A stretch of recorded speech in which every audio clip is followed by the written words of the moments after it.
Good evening there, friends. Once again, welcome to our daily psalm reading. My name is Gerald, pastor at Innovate Church in Kannapolis, North Carolina.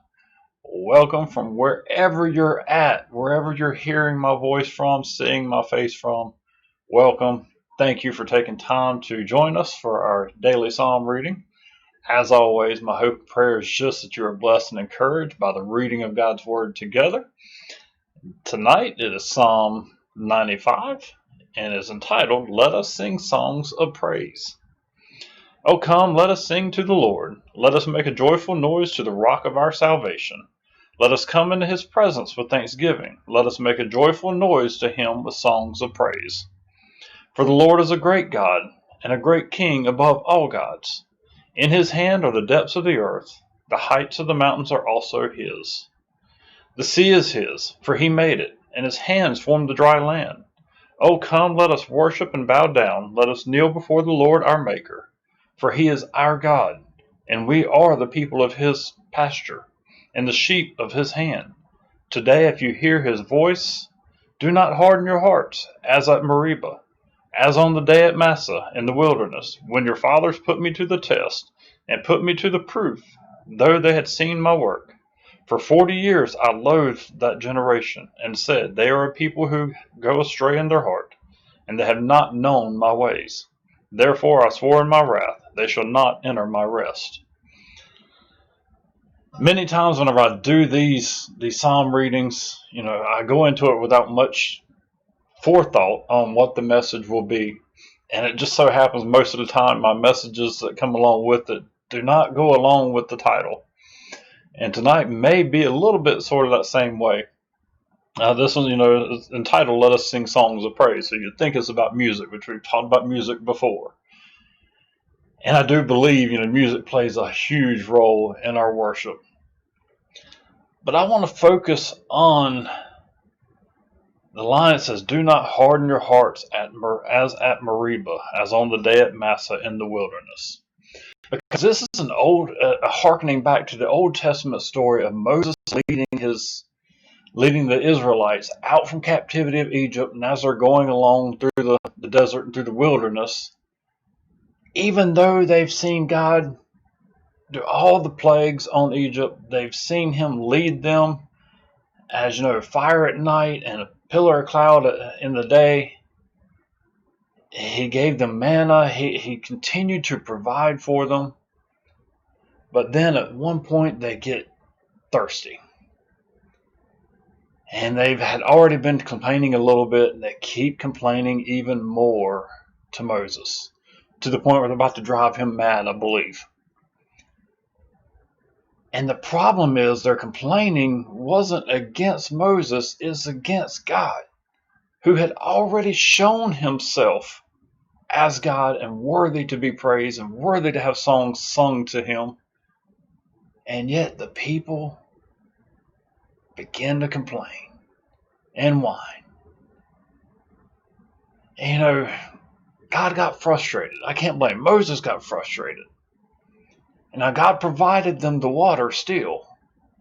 But yet because of their hardness of their heart, he allowed them to continue this, what's supposed to be just a few week journey, continue it for 40 years. And most of those complainers did not get to enter into the promised land. And that's where this word comes from. It says, They shall not enter my rest. Because God was leading them on the promised land. But yet they complained about leaving slavery behind them. How much is that like us? We go through life, we have struggles. God gets us through them. And then we have another struggle come up, and what do? We complain. We whine. We cry. Again, complaining to God and about God. Why have you not healed me? Why have you not delivered me? Why have you not given me the job I've dreamt of? The wife or the spouse that I've dreamt of? Why have you not? Why have you allowed me to have to deal with this? But yet God has been faithful to us to bring us to wherever we are. in life today. I've got 45, I have to think about it, 45 years of life. I really think 46 years of life. I'm getting old. That I can look back on. And sure, I've had trouble. Sure, I've had battles.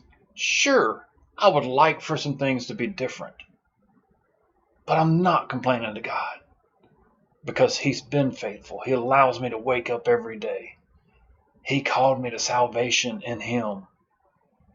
He's given me a love for Him that burns deep and that wants you to know His love. So what can I complain about? He's given me more than I could ever ask for, more than I could ever dream of. He saved me from slavery to sin. Sure, I still have struggles. I'm still going to have trials and troubles ahead. But I'm not going to whine and say I want to go back because it was better back then. No way. Friends, I pray that you too have experienced His salvation, His redemption, His turning of you from your past. And if you haven't, then I pray that you would seek and know that He will turn you if you just cry out to Him and ask Him to. And He will have a promised land, a day of rest planned for you in the future, planned for me in the future. I don't want to go back. I don't want to travel in the wilderness an extra 40 years because I whine and cry about not having this or not having that. Friends, our God owns everything that we look out here and see. That's another thing this word says. The hills, the dirt, the trees, everything. You and I. We are His. And we are His to do with as He pleases. And what He is pleased to do is to grant us salvation through Jesus Christ. To save us from slavery. And all we've got to do is trust, believe, and love Him. Don't look back. Keep looking ahead. And know a day of rest, a promised land, is in your future and in my future. But until then, we will continue to follow, to seek, and to enjoy all that He allows us to have. Friends, as always, I pray it's been a blessing and encouragement to you. And if so, share it with somebody else too, so that they too can be blessed and encouraged. Have a wonderful day, and we'll see you tomorrow.